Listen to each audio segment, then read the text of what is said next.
Bismillahirrahmanirrahim. Assalamualaikum warahmatullahi wabarakatuh.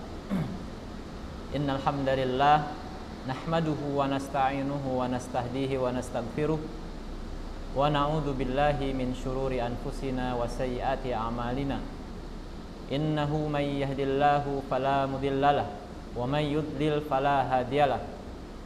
Asyhadu an la ilaha illallah wahdahu la syarikalah wa ashhadu anna Muhammadan abduhu wa rasuluhu alladzi la nabiyya ba'dah. Allahumma shalli wa sallim wa barik ala nabiyyina Muhammadin wa ala alihi wa sahbihi ajma'in. Amma ba'd. Puji dan syukur kita panjatkan kepada Allah Subhanahu wa taala yang telah memberikan kepada kita berbagai macam nikmat yang kita tidak akan pernah bisa menghitungnya. Nikmat iman, nikmat Islam, nikmat kita melaksanakan berbagai aktivitas. Termasuklah pada saat ini kita menyaksikan kajian tafsir surah Al-Fatihah. Sebab itu mudah-mudahan kita senantiasa termasuk hamba-hambanya yang bersyukur kepada Allah. Salawat dan salam semoga senantiasa dilimpahkan kepada Nabi Muhammad sallallahu alaihi wasallam. Tidak lupa kepada keluarganya, sahabatnya, tabi'in, tabi'ut tabi'in, sampai kepada kita. Mudah-mudahan kita dianggap sebagai umatnya yang harapannya mendapatkan syafa'atul uzma di hari kiamat. Amin ya Allah ya rabbal alamin. Insan ibadur rahman, a'azzakumullah. Selamat bergabung. Alhamdulillah pada hari ini kita bisa melanjutkan episode yang kedua dalam pembahasan tafsir surah Al-Fatihah. Mudah-mudahan kita memperoleh ilmu yang bermanfaat untuk dunia dan akhirat. Rabbi zidni ilman warzuqni fahman birahmatika ya arhamar rahimin. Insan ibadur rahman yang dimuliakan Allah Subhanahu wa taala. Ada satu kaidah yang merupakan bentuk cara pengajaran para sahabat Rasulullah sallallahu alaihi wasallam akan Al-Qur'an yang Nabi sallallahu alaihi wasallam ajarkan kepada para sahabat. Yaitu metode ini adalah para sahabat tidak meminta tambah ayat yang Nabi ajarkan, ayat yang Nabi sampaikan sebelum mereka benar-benar dan betul-betul memahami, ya, mereka memahami kemudian mengamalkan akan kandungan ayat yang mereka terima dari Rasulullah sallallahu alaihi wasallam. Dalam sebuah riwayat Ibnu Mas'ud radhiyallahu anhu, beliau adalah salah seorang sahabat Rasulullah sallallahu alaihi wasallam yang pada satu ketika beliau naik pohon kurma. Kemudian angin berhembus, lalu tersingkaplah bajunya ataupun jalabiahnya sehingga nampak dan kelihatan betisnya. Saat itu diketawakan oleh sahabat-sahabat yang lain. Kemudian Rasul pun mengetahui, kata Rasul, dalam makna kita adalah berhentilah mentertawakan Abdullah bin Mas'ud. Walaupun kecil betis beliau, kalaulah ditimbang dengan gunung Uhud, tentu betis beliau itu jauh lebih berat dari gunung Uhud. Maka ucapan Abdullah bin Mas'ud radhiyallahu anhu, kata beliau, di zaman kami sangat susah menghafal Al-Qur'anul Karim, namun bagi kami sangat mudah mengamalkannya. Namun di akhir zaman kelak menghafal Al-Qur'an itu begitu mudah, namun pengamalannya begitu susah. Insan ibadur rahman, a'azzakumullah. Nah, begitulah yang kita rasakan pada saat ini. Bukan menafikan, bukan mentidakbolehkan kita menghafal Al-Qur'an. Namun mudah-mudahan kita bisa menggabungkan antara hifdzul Quran, antara menghafalkan Al-Quran dan mengamalkan kandungan yang kita hafal dari Al-Quran. Oleh sebab itu, salah satu alim di antara ulama muslimin mengatakan kewajiban kita terhadap Al-Quran itu adalah pertama tilawah, menghafalnya. Pertama adalah membacanya. Yang kedua adalah mempelajari kandungannya. Yang ketiga adalah menghafalnya. Yang selanjutnya adalah mengamalkannya. Mudah-mudahan tilawah, al-hifdzu, menghafal, kemudian memahami dan mengamalkan, insyaallah mudah-mudahan kita bisa melaksanakan dengan baik. Biidznillahi ta'ala. Amin ya rabbal alamin. Insan ibadur rahman yang dimuliakan Allah subhanahu wa ta'ala, berkaitan dengan surah Al-Fatihah, minggu lalu kita sudah sampaikan, ia merupakan salah satu rukun dalam pelaksanaan ibadah sholat kita. Dan Al-Fatihah adalah surah yang pertama dibaca di dalam Al-Quran, dan surah Al-Fatihah yang pertama ditulis dalam mushaf Al-Quran. Namun Al-Fatihah bukan surah yang pertama diturunkan kepada baginda Rasulullah sallallahu alaihi wasallam. Oleh sebab itu, ada satu ungkapan di kalangan kita, ketika selesai kita membaca doa, kita akan akhiri dengan bi barakatil Fatihah atau bi ummil Quran Al-Fatihah. Insan ibadur rahman yang dimuliakan Allah, hal ini adalah berdasarkan dari hadis Nabi Muhammad sallallahu alaihi wasallam, ya. Artinya setelah kita berdoa, setelah kita memohon kepada Allah subhanahu wa ta'ala, kita ingin doa yang kita sampaikan itu Allah kabulkan. Hajat, keperluan yang kita pohonkan kepada Allah subhanahu wa ta'ala melalui surah Al-Fatihah, harapannya Allah mengkabulkan.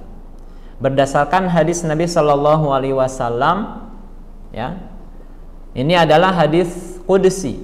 Hadis qudsi adalah hadis yang Nabi sallallahu alaihi wasallam meriwayatkan dari Allah subhanahu wa ta'ala dengan ciri khasnya. Rasul mengatakan, qala Allahu ta'ala, Allah subhanahu wa ta'ala berfirman, qasamtu sholata baini wa baina abdi nisfain, aku membagi as-salata. As-salat di sini adalah suratul Fatihah, ya, antara aku dan juga hambaku nisfaini, dua bagian. Wali abdi masa'al, dan untuk hambaku akan mendapatkan apa yang dia pinta. Fa idza qala al-'abdu, apabila hamba itu berdoa mengatakan alhamdulillahi rabbil alamin, Allah berfirman, hamidani abdi, hambaku telah memujiku. Dan apabila hamba itu mengatakan ar-rahmanir rahim, Allah berfirman, asna alayya abdi, hambaku telah memujiku. Dan apabila hamba tersebut melanjutkan maliki yaumiddin, Allah berfirman, majjadani rabbi, majjadani abdi, hambaku telah memujiku. Kemudian apabila hamba tadi membaca iyyaka na'budu wa iyyaka nasta'in, ya, hanya kepada Engkau kami menyembah, hanya kepada Engkau kami memohon pertolongan, Allah berfirman, ini adalah antara aku dan antara hambaku, dan bagi hambaku akan memperoleh apa yang dia pinta. Apabila dia melanjutkan ihdinas siratal mustaqim, siratal ladzina an'amta 'alaihim ghairil maghdubi 'alaihim waladdallin, maka Allah berfirman, ini adalah untuk hambaku, dan hambaku akan mendapatkan sesuai apa yang dia minta. Berdasarkan hadis ini, maka sebagian alim di antara ulama mengatakan, siapa orang yang membaca surah Al-Fatihah dengan niat qada'u hajat, menunaikan hajat, menunaikan kebutuhan dan keperluan dia, maka illa qudiyat, melainkan hajatnya itu akan tertunaikan dengan izin Allah Subhanahu wa ta'ala. Dalam hadis yang lain dengan redaksi yang hampir sama, namun di akhir hadis yang kedua ini diceritakan bahwa ketika malaikat Jibril bersama Nabi sallallahu alaihi wasallam kemudian mendengar suara yang amat keras dari atas, lalu mengangkat kepalanya, kemudian mengatakan ini adalah pintu surga yang dibukakan hanya hari ini saja. Lalu turunlah malaikat yang tidak akan turun kecuali hari ini saja, ya.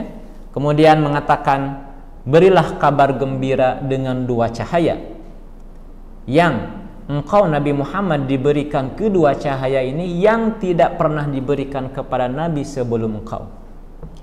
Dua cahaya ini adalah Fatihatul Kitab wa khawatimu suratil Baqarah, yaitu surah Al-Fatihah dan akhir dari surah Al-Baqarah. Lan taqra'a bi harfin minhuma illa u'titah. Tidaklah engkau membaca dari surah Al-Fatihah dan dari akhir surah Al-Baqarah illa u'titah, kecuali engkau akan diberikan sesuai dengan apa yang kau pinta. Berdasarkan hadis ini sama bahwa siapa orang yang berdoa memohon kepada Allah Subhanahu wa ta'ala lalu ditutup dengan surah Al-Fatihah dengan niat mudah-mudahan Allah mengabulkan doanya, dengan niat mudah-mudahan Allah menunaikan hajat dan keperluannya, insya Allah akan tertunaikan. Maka dengan demikian inilah yang menjadi dasar sebagian kita apabila selesai berdoa akan ditutup dengan ucapan Al-Fatihah, tidak dengan Al-Baqarah. Karena Al-Fatihah mempunyai dan memiliki keutamaan yang tidak ada di surah-surah yang lainnya. Insan ibadur rahman yang dimuliakan Allah Subhanahu wa ta'ala. Selanjutnya berkaitan dengan surah Al-Fatihah. Sebagian kita mungkin pernah mendengar ketika imam membaca suratul Fatihah, ada kalanya membaca basmalah dengan jahar, artinya dengan keras. Kita sebagai makmum dapat mendengarkan bacaan imam. Namun ada kala di kalangan kita, sebagian kita mendengar apabila imam membaca langsung kepada Alhamdulillahi Rabbil Alamin. Hal ini ya berdasarkan dalil yang masing-masing pegang, ya. Ada yang mengatakan bahwa Nabi Shallallahu Alaihi Wasallam dan para sahabat ketika sholat itu setelah takbiratul ihram, ya, membaca kemudian Alhamdulillahirabbil alamin. Dalam riwayat lain dengan membaca Bismillahirrahmanirrahim. Namun secara ringkasnya bahwa permasalahan ini seperti mana diungkapkan oleh Imam Ibnu Katsir rahimahullahu ta'ala yang membaca dengan sir ataupun dengan perlahan basmalah, ataupun yang membaca dengan dijaharkan, dikeraskan bacaan basmalah ketika sholat, sah sholatnya, ya. Sekali lagi, yang membaca dengan jahar, yang membaca basmalah dengan jahar ataupun membaca basmalah dengan sir, israr, dengan perlahan, kedua-dua sholat ini adalah sah. Yang tidak sah itu, ya, adalah orang yang memperdebatkan apakah basmalah dengan jahar ataupun dengan sir, lalu dia tidak sholat.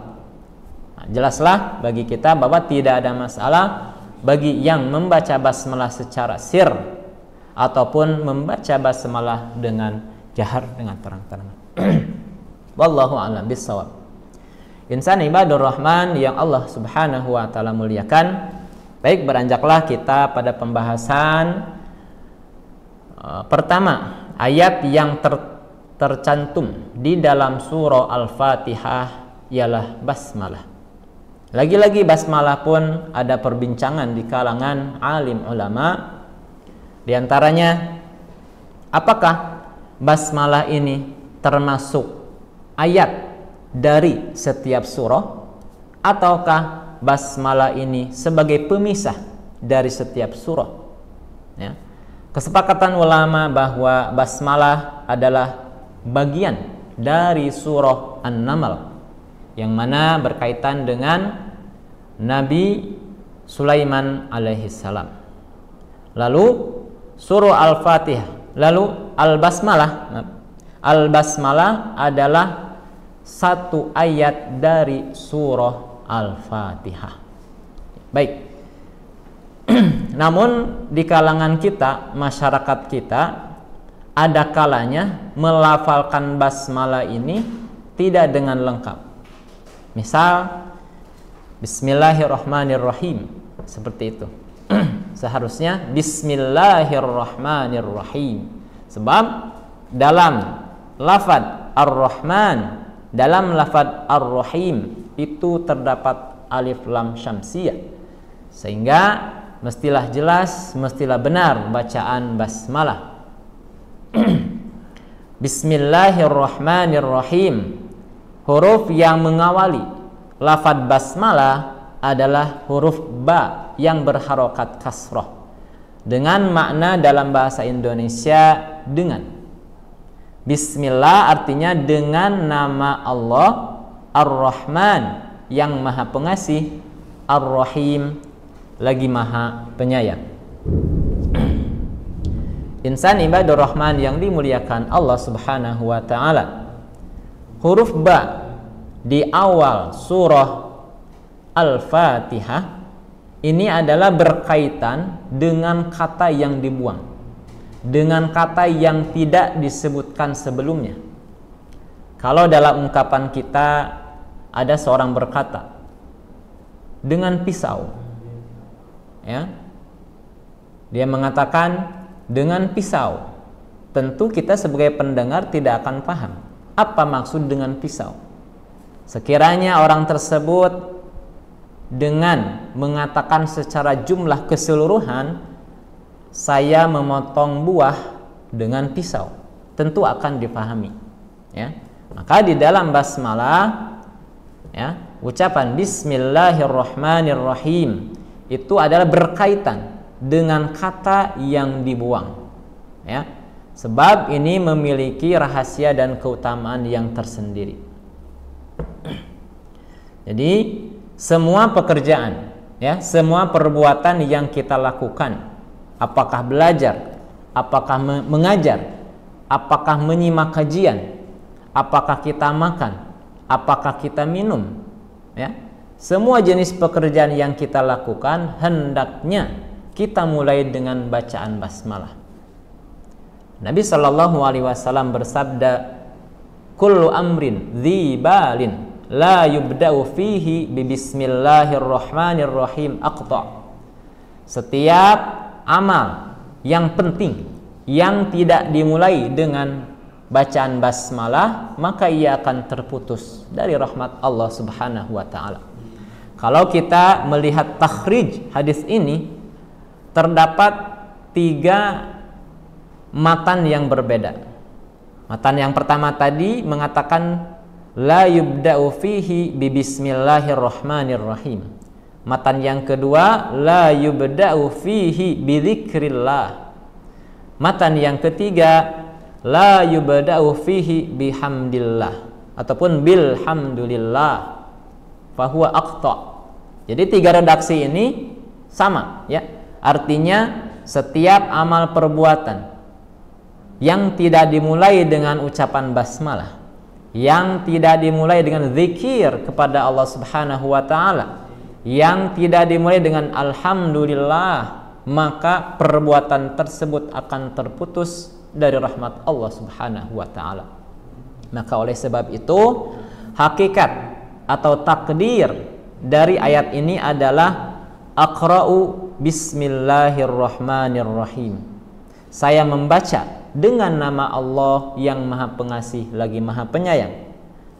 Aktubu, saya menulis dengan nama Allah yang maha pengasih lagi maha penyayang. Artinya segala sesuatu, segala perbuatan dan pekerjaan kita itu hendaklah dimulai dengan nama Allah Subhanahu wa taala. Jadi tidak terbatas hanya belajar saja, tidak terbatas hanya makan dan minum saja. Semua amal perbuatan kita, semua ucapan kita hendaknya kita mulai dengan ucapan Bismillahirrahmanirrahim.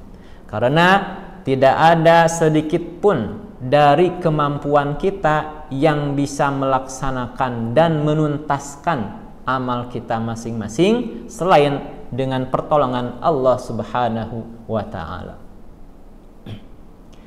Kemudian maksud dari ucapan basmalah ini adalah seperti mana yang disebutkan oleh mufassir Imam Ibnu Katsir rahimahullahu taala adalah tabarrukan wa tayammunan. Jadi ucapan kita sebelum memulai pekerjaan kita adalah tabarrukan wa tayammunan, sebagai minta keberkahan kepada Allah Subhanahu wa taala, wasti'anatan, dan memohon pertolongan kepadanya, alal itmami wat taqabbul, untuk menuntaskan, untuk menyelesaikan, untuk menyempurnakan amal dan pekerjaan kita masing-masing, dan sebagai minta pertolongan kepadanya agar diterima amal tersebut. Sekali lagi, maksud dari ucapan basmalah ini adalah sebagai bentuk tabarruk, memohon keberkahan kepada Allah. Kemudian sebagai bentuk pertolongan, mohon pertolongan kita kepadanya agar disempurnakan semua jenis pekerjaan dan perbuatan kita, termasuklah kita mohon diterima amal yang kita laksanakan. Mudah-mudahan Allah menerimanya. Insan ibadur rahman yang dimuliakan Allah Subhanahu wa taala. Demikian tafsir dari basmalah, Bismillahirrahmanirrahim. Mudah-mudahan setiap pekerjaan kita, setiap tindak tanduk kita, perkataan kita, hendaknya kita mulai dengan basmalah, dan kita ajarkan kepada anak cucu kita senantiasa mereka mengucapkan basmalah. Ini pun terjadi ketika Masyitah, orang yang menyisir anaknya Fir'aun. Kala itu sisir yang dia gunakan terjatuh. Lalu dia mengambil dengan mengatakan Bismillah. Lalu ditanya oleh anak Fir'aun ini, apa yang kamu ucapkan? Aku mengatakan Bismillah ketika mengambil sisir ini, yang bisa menggerakkan tanganku adalah izin Allah Subhanahu wa ta'ala. Maka seyogianya bagi kita semua sebagai hamba Allah yang memiliki kekurangan, hanya Allah lah yang memiliki kelebihan dan kesempurnaan, senantiasa kita memohon kepada Allah Subhanahu wa ta'ala dalam setiap tindak tanduk, ucapan dan perbuatan kita. Insan ibadur rahman rahimakumullah. Ayat yang kedua di dalam surah Al-Fatihah adalah Alhamdulillahi Rabbil Alamin. Segala puji bagi Allah, Tuhan semesta alam. Namun sebelum melanjutkan kepada ayat yang kedua, sedikit saya menambahkan terkait lafaz basmalah tadi, Allah, kemudian Ar-Rahman dan juga Ar-Rahim. Allah adalah nama yang paling agung yang tidak dinamakan hanya kepada Allah Subhanahu wa ta'ala, kecuali Allah Subhanahu wa ta'ala. Sebab Allah memiliki sifat-sifat yang sempurna. Tidak ada sedikit pun kekurangan pada diri Allah Subhanahu wa ta'ala. Dialah Allah al-ma'budu bihaqqin, Dialah Allah yang hanya Dia yang berhak kita sembah, Hanyalah kepada Allah Subhanahu wa ta'ala kita beribadah dengan sebenar-benarnya. Kemudian Ar-Rahman ialah Allah yang memiliki sifat pemurah, sifat kasih dan sayang kepada seluruh hamba-hambanya. Tidak hanya orang beriman, yang tidak beriman Allah Subhanahu wa ta'ala berikan. Maka dalam sebagian tafsir disebutkan Ar-Razzaq fid dunya. Ar-Rahman itu diartikan sebagai yang memberi rizki di dunia ini. Artinya orang mukmin, tidak mukmin, ya, semua akan mendapatkan rezeki dari Allah Subhanahu wa taala. Oleh sebab itu, Ar-Rahman ini adalah bersifat umum kepada seluruh makhluk yang Allah ciptakan. Kemudian Ar-Rahim, Ar-Rahim adalah khusus, ya, yaitu yarhamu bi rahmatihi man syaa'a min khalqih. Allah memberikan rahmat kepada hamba-hamba yang Allah kehendaki, yaitu secara jelas disebutkan wa minhum al-mu'minuna min ibadih. Jadi Ar-Rahim adalah bentuk yang khusus yang hanya Allah berikan kepada orang-orang beriman saja, ya. Al-'afwu fil akhirati lil mu'minina 'alal khusus, yang Allah khususkan akan diberikan kepada hamba-hambanya yang beriman. Itulah Ar-Rahim, ya. Jadi jelaslah bahwa Allah memiliki sifat Ar-Rahman, Allah memiliki sifat Ar-Rahim yang senantiasa kita pohon dan kita minta kasih sayang kepada kita sebagai hamba-hamba yang Allah ciptakan. Insan ibadur Rahman yang dimuliakan Allah Subhanahu wa taala. Kemudian ayat yang kedua, alhamdulillah, segala puji bagi Allah. Alhamdu adalah pujian, lillahi, bagi Allah. Alhamdu, pujian, ya, alallahi, pujian kepada Allah, karena Allah mempunyai sifat-sifat yang terpuji, sifat-sifat yang sempurna yang tidak ada pada makhluk. Karena kita sadari sebagai makhluk adalah mempunyai dan banyak sekali kekurangan-kekurangan yang ada pada diri kita. Tidak bagi Allah Subhanahu wa taala. Allah Maha sempurna. Allah Maha memiliki kesempurnaan dalam setiapnya. Maka wa bi ni'amihi dhahirati wal batinah, segala puji bagi Allah yang telah melimpahkan kepada kita berbagai macam kenikmatan, baik kenikmatan yang nampak, yang terlihat, ataupun kenikmatan yang tidak terlihat. Ad-diniyah, kenikmatan yang bersifat urusan agama, kenikmatan yang bersifat ad-dunyawiyah, bersifat duniawi, semuanya Allah Subhanahu wa taala yang berikan kepada kita. Namun di dalam ungkapan alhamdulillah, menurut salah satu tafsir, ini adalah mengandung perintah kepada kita agar kita memujinya, ya. Jadi pujian yang kita sebutkan kepada Allah sangat berhak, karena Allah mempunyai semua sifat yang terpuji, memiliki sifat yang sempurna dengan berbagai macam yang telah Allah limpahkan kepada kita. Kemudian ada pertanyaan, apakah perbedaan antara pujian dengan syukur? Di awal muqaddimah sering kita mengatakan puji dan syukur hanyalah kepada Allah. Maka ada yang mengatakan bahwa ada sedikit perbedaan antara pujian dengan syukur. Pujian adalah memang berhak bagi Allah dengan segala sifat yang ada padanya. Allah mempunyai sifat-sifat yang sempurna yang tidak dimiliki oleh makhluknya, ya. Dan pujian ini ada pada lisan, ya, seperti mana kita mengatakan alhamdulillah, segala puji bagi Allah, itu dengan lisan kita. Adapun syukur, syukur adalah bentuk sebagai respon, ya, respon kita terhadap sesuatu setelah kita mendapatkan sesuatu itu, ya. Misalkan ada sahabat kita, ada tetangga kita, ada salah satu di antara keluarga kita memberikan hadiah, maka kita akan mengucapkan terima kasih, syukron, gitu, ya, atas pemberian yang telah dia berikan kepada kita, ya. Maka syukur ini adalah bentuk respon kita terhadap sesuatu yang telah diberikan kepada kita. Perbedaannya di situ. Namun syukur ini bisa kita lakukan dengan lisan kita, alhamdulillah atas nikmat ini, ya. Bisa juga dengan anggota badan kita. Nah, kita datang ke masjid, ya, kita datang ke majelis ilmu itu sebagai bentuk syukur anggota badan kita yang telah Allah anugerahkan kesehatan. Bisa juga dengan hati mengakui kebesaran, ya, keagungan Allah Subhanahu wa taala. Itu adalah sebagai bentuk syukur hati kita atas kenikmatan yang telah Allah Subhanahu wa taala limpahkan kepada kita semua. Insan ibadur rahman yang Allah Subhanahu wa taala muliakan.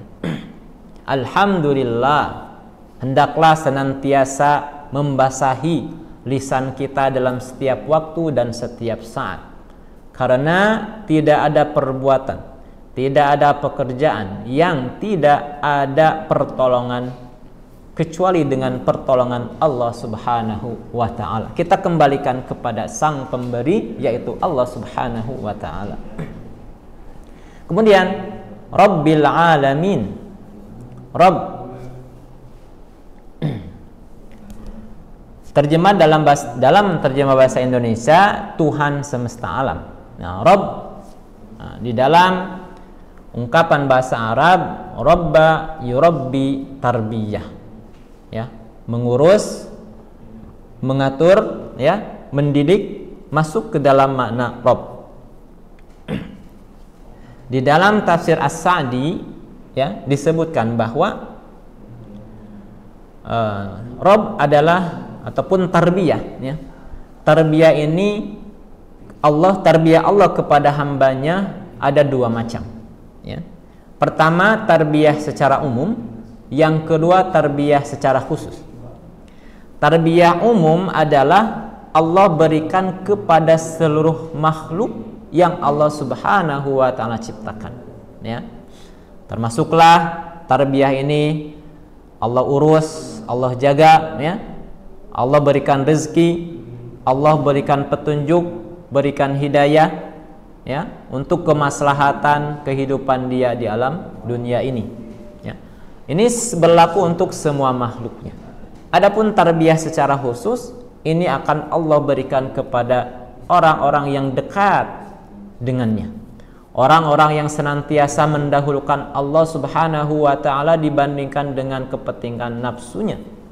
Allah akan berikan tarbiyah khusus ini kepada walinya, kepada orang-orang yang senantiasa mendekatkan diri, orang-orang yang senantiasa ikhlas dalam berbagai macam amal yang dia lakukan. Allah akan berikan dia tarbiyah dengan keimanan yang Allah akan berikan ke dalam hatinya, ya. Allah berikan taufik, Allah akan sempurnakan setiap amal perbuatannya, dan Allah akan menolak dari bahaya dan bencana yang akan menimpa orang-orang yang tersebut. Ini adalah tarbiyah secara khusus. Maka Allah Subhanahu wa taala dalam ayat ini memberitahukan kepada kita bagaimana Allah Subhanahu wa taala saja yang mengurus, yang mengatur, yang memberi rezeki kepada kita sebagai makhluk, sebagai hambanya. Kemudian digandingkan, disandarkan Rabbul Alamin. Allah adalah yang mengurus, yang mengatur sekalian alam. Alam ini dalam bahasa Arab adalah kullu ma siwallahi fahuwa alam. Segala sesuatu selain Allah Subhanahu wa taala disebut alam. Jin, ya, manusia, kemudian hewan, semuanya adalah makhluk Allah Subhanahu wa taala yang dikategorikan sebagai alam. Maka dengan ayat ini jelas bagi kita bahwa segala sesuatu yang kita dapatkan, segala sesuatu yang kita miliki, hakikatnya adalah Allah Subhanahu wa taala yang telah memberikannya kepada kita. Kita bisa seperti sekarang ini, ya. Kita bisa menjadi seorang mudir, kita bisa menjadi seorang mudarris, seorang guru, sebagai kepala sekolah, sebagai apalah yang menjadi pekerjaan kita pada saat ini. Ini hakikatnya Allah Subhanahu wa taala yang telah menjadikan kita pada keadaan seperti sekarang ini. Oleh sebab itu, bagi Allah Subhanahu wa taala lakal hamdu wa lakas syukru. Bagi Allah pujian dan syukur yang tidak terhingga, yang harus senantiasa kita lafalkan dalam lisan kita masing-masing. Insan ibadur rahman a'azzakumullah, ya. Maka dengan ayat ini tadi disebutkan, selain daripada memberitahukan bahwa segala puji itu hanya milik Allah Subhanahu wa ta'ala, di balik itu adalah perintah agar kita senantiasa memuji kepada Allah Subhanahu wa ta'ala dalam setiap langkah, setiap pekerjaan dan perbuatan kita. Kemudian dalam ayat ini juga, ya, memberikan pengajaran bahwa Allah itu Rabbul Alamin, yang mengurus, yang mengatur sekalian alam. Ya, kita mengakui kehebatan, keagungan, kebesaran, kemuliaan Allah Azza wa Jalla atas seluruh permukaan bumi ini. Maka setelah itu diikuti dengan ayat yang ketiga, Ar-Rahmanir Rahim. Ini ayat ini seperti mana tadi disebutkan di dalam basmalah, ya. Ar-Rahmanir Rahim, Allah yang Maha Pemurah. Ar-Rahim, Allah yang Maha Penyayang, ya. Karena Allah Subhanahu wa ta'ala saja yang berhak kita puji dengan segala bentuk nikmat yang telah Allah berikan kepada kita semua. Dengan ihsannya, ya, kita bisa merasakan dan menikmati ibadah yang kita lakukan. Kita bisa menikmati tilawah Al-Quranul Karim. Oleh sebab itu kita pun semestinya untuk memperbagus, ya, mempercantik segala amal perbuatan kita, termasuklah kepada Allah Subhanahu wa ta'ala. Insan ibadur rahman yang dimuliakan Allah Subhanahu wa ta'ala, selanjutnya Maliki Yaumiddin, Allah yang menguasai hari pembalasan. Di dalam qiraat yang kita kenal, bacaan ini ada satu riwayat lain dengan huruf mim dibaca pendek, Maliki Yaumiddin, ya. Adapun bacaan kita yang mengikuti Imam Al-Asim min Tariq Asy-Syatibiyah, ya, kita mestilah membaca Maliki dengan dipanjangkan huruf mim, Maliki Yaumiddin, ya. Adapun bacaan Maliki Yaumiddin warid juga, ada juga, ya. Namun sesuai dengan apa yang kita dengar dari masyayikh kita, dari guru-guru kita yang mengajarkan Al-Quran, maka itulah yang kita baca. Walaupun dibolehkan Maliki Yaumiddin, namun mestilah pada jalur yang pada jalur yang kita belajar dari guru kita, ya. Kita tidak bisa mencampurkan Maliki Yaumiddin, karena jalur yang kita pelajari dalam surah ini, ayat yang keempat ini adalah Maliki Yaumiddin dengan dipanjangkan huruf mim pada Maliki. Artinya yang menguasai hari pembalasan, ya. Dengan makna, dengan tafsir, hanya Allah saja yang menguasai, ya, hari pembalasan. Ketika semua manusia, ya, ketika semua manusia berada di hadapan Allah Subhanahu wa ta'ala, tidak ada seorang pun yang merasa lebih hebat, tidak ada seorang pun yang merasa lebih baik. Semuanya sama di hadapan Allah Subhanahu wa ta'ala. Allah yang memiliki sifat Malik, ya, ataupun Malik, yang menguasai, yang merajai hari pembalasan. Tidak ada seorang pun yang merasa lebih baik, tidak ada seorang pun yang merasa lebih tinggi daripada yang lainnya. Semuanya adalah milik Allah Subhanahu wa ta'ala. Dalam ayat yang lain, limanil mulkul yaum, milik siapakah kerajaan pada hari ini? Milik siapakah kekuasaan pada hari ini? Jawabannya lillahil wahidil qahhar, adalah hanya milik Allah Subhanahu wa ta'ala. Ketika kita mendapatkan perlakuan yang tidak adil di dunia ini, maka ketahuilah pada hari kiamat nanti kita akan mendapatkan keputusan yang seadil-adilnya. dari Allah Subhanahu wa ta'ala. Maka sebab itu hendaklah hati kita merasa tenang, merasa tentram bila mana kita mendapatkan kejadian yang di luar dugaan kita, ataupun kita mendapatkan keputusan yang merugikan kita, ya. Pada hakikatnya itu sebagai ujian bagi kita, namun kita mestilah tentram hati kita bahwa Allah lah yang memiliki semua keputusan yang terbaik. Maliki yaumiddin, Allah yang menguasai, yang memiliki hari pembalasan. Pada saat manusia dalam keadaan ketakutan, pada saat manusia dalam keadaan keluh kesah, pada saat manusia pada hari itu mengharapkan pertolongan yang tidak ada pertolongan kecuali dengan pertolongan Allah, maka disitulah Allah Subhanahu wa ta'ala sebagai raja, sebagai yang menguasai, yang memiliki hari pembalasan.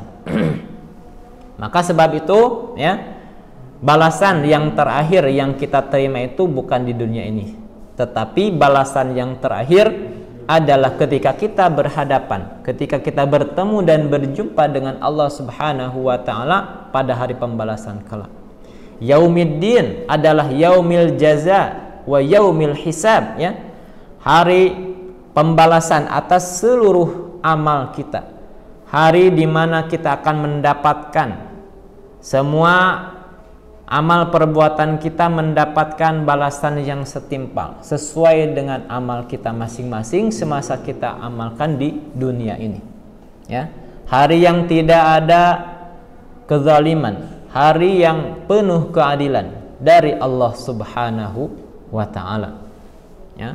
Maka insan ibadur rahman yang dimuliakan Allah Subhanahu wa ta'ala, ya, dengan 4 ayat ini, sebagian mufassirin mengkategorikan bahwa 4 ayat ini adalah bentuk al-aqidah, bentuk tauhid yang mesti kita tanamkan, yang mesti kita yakinkan dengan seyakin-yakinnya akan kemenangan dari Allah Subhanahu wa ta'ala, keyakinan bahwa hanya Allah saja yang berhak disembah, hanya Allah saja yang memiliki sifat yang sempurna, hanya Allah saja yang berhak kita meminta kepadanya apa yang ingin kita pinta, ya.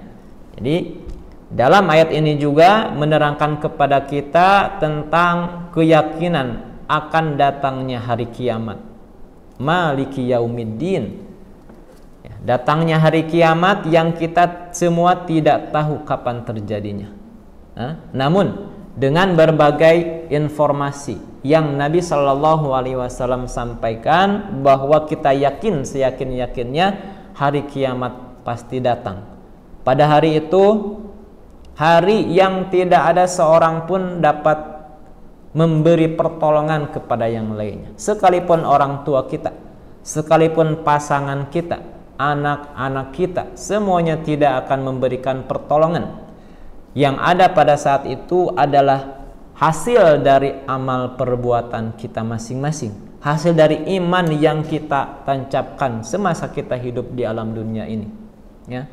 Yauma yafirrul mar'u min akhihi wa ummihi wa abihi wa sahibatihi wa bani. Hari ketika seseorang lari dari ibunya, lari dari ayahnya. Padahal kalau kita hidup di alam dunia ini, ketika kita mendapatkan masalah yang sangat besar, kita akan kembali kepada ummi, akan kembali kepada ibu kita, sehebat apapun, ya.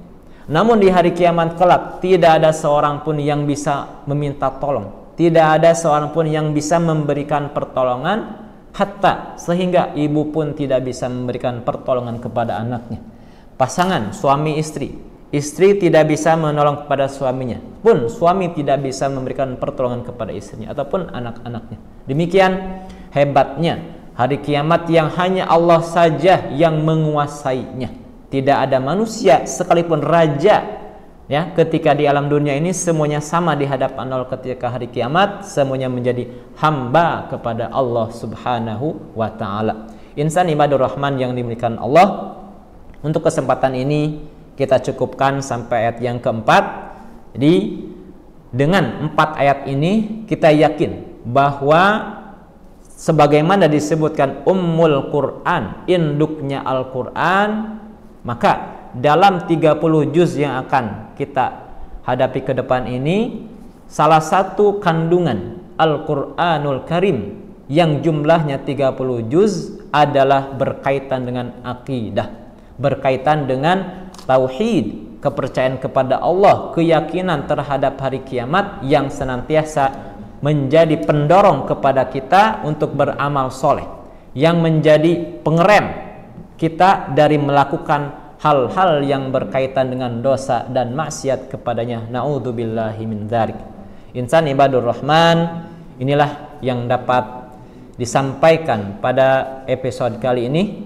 Mudah-mudahan apa yang disampaikan ada manfaat yang kita ambil, khusus saya yang menyampaikan umum kepada insan ibadur rahman yang dimuliakan Allah Subhanahu wa taala. Kekurangannya saya mohon maaf.